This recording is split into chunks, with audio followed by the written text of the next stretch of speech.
All from terrorists in Kenya. Parents running with their children, people finding amazing places to hide.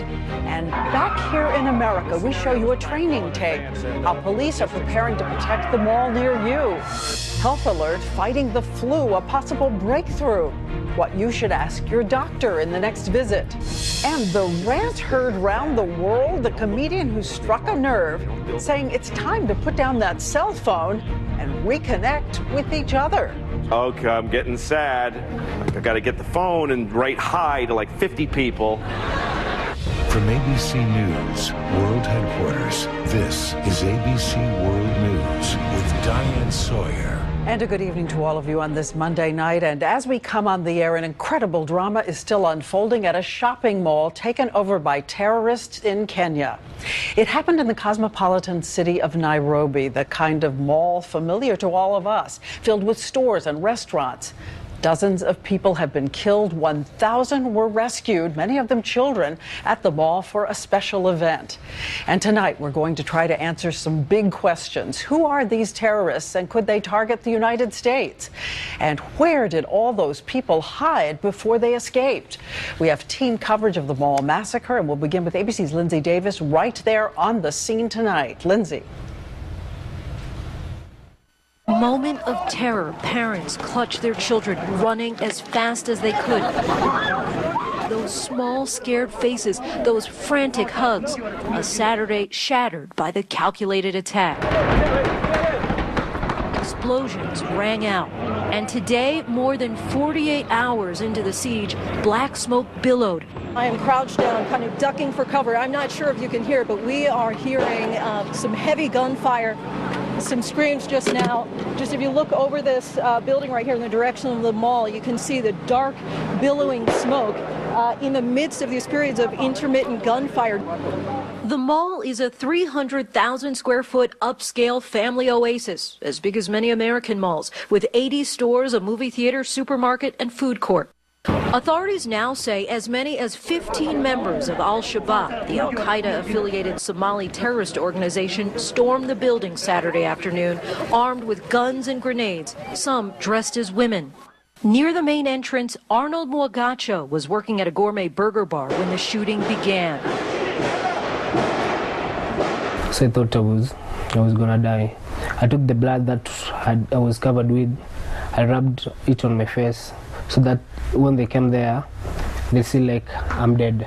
American Nick Handler was separated from his pregnant wife, who was shopping upstairs when the shooting began. He rushed to find an exit, carrying his daughter Julia in his arms. All of a sudden just heard a loud explosion, followed by a few gunshots, and I just immediately grabbed her, and luckily it was right by the door, so I was able to sprint out. A few doors down, shoppers in the supermarket took cover among the shelves of food, searching desperately for loved ones. It was no consistent shooting. They were shooting, I think, on target, because it was pa, pa, pa, pa, 5 times. Then there's a silence for 10 minutes. Then people are waking up. Then you continue hearing shootings. While some militants hunkered down inside the supermarket, others made their way to upper floors. All the way to the roof, where a children's cooking contest was underway. Trampolines were set up outside. Special forces descended on the mall, making their way to upper floors, engaging in gunfire with the terrorists, evacuating panicked shoppers down escalators with their hands in the air. Rescuing people in hiding, like this woman in an upstairs restaurant who took cover inside an air vent. American Elaine Dang was rushed to a local hospital.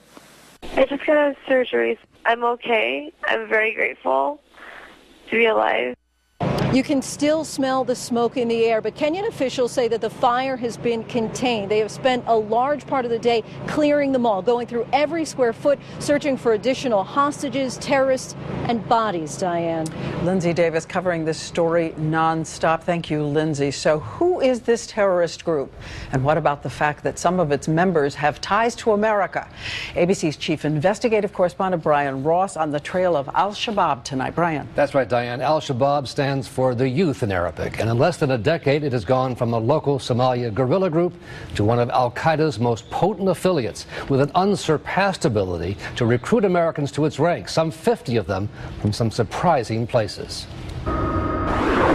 To the dismay of local officials, the twin cities of Minneapolis and St. Paul have produced more than 20 of the young recruits to Al-Shabaab.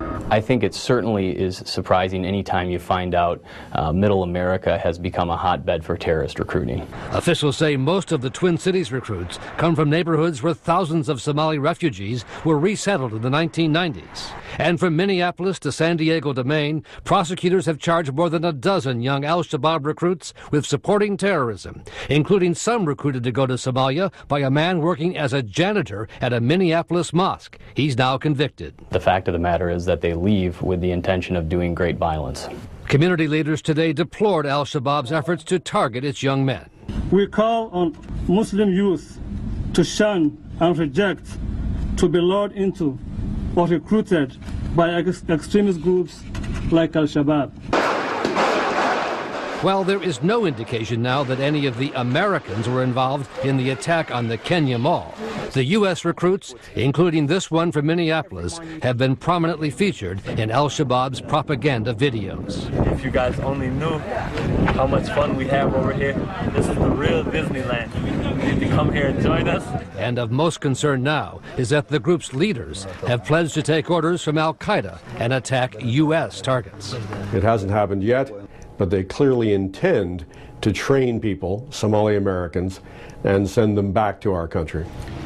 Which is why the FBI has been working so hard to track those young Americans who have traveled to Somalia, an effort that now takes on an even greater urgency, Diane. Okay, Brian, thank you. You've been telling us, of course, there is no specific threat to shopping malls in America, but nearly every major mall does have a plan.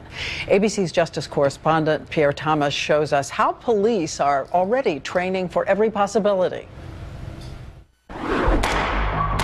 Active shooters, terrorists in a mall, the nightmare scenario for local police. In this training exercise in Newport News, Virginia, police respond to a shooter where 200 volunteers play the role of scared shoppers, the dead and the wounded. As you see here, police don't wait. They quickly go in, locate, and confront the shooter. Across the country, the police training for attacks on soft targets, malls, hotels, schools is blunt. Run to the gunfire, engage. Concerns here at home have been mounting since the devastating 2008 attack in Mumbai, India, where terrorists overran hotels and shopping centers. Captain Robert Ballista is SWAT team commander for Montgomery County Police in Maryland. He said now even patrolmen will come to malls under attack, ready for heavy-duty fighting. We have several hundred officers on our department that have been trained in an M4 assault-type rifle. It's high capacity round, semi-automatic. So you're going in hot and heavy? Yes, we are. We know that the terrorists are bringing this type of weaponry to the scene. If terrorists come, they're coming to kill people. Absolutely. We recommend that you flee immediately. If you know that they're coming up to you, you have to then probably most likely either run to another location or hide if that's your best avenue. And lastly, if it gets to the point where these individuals are beginning to engage and are coming into your room, you do need to fight. The Kenya scenario has yet to play out on the home front, but police say they have to prepare as if it will. Pierre Thomas, ABC News, Washington.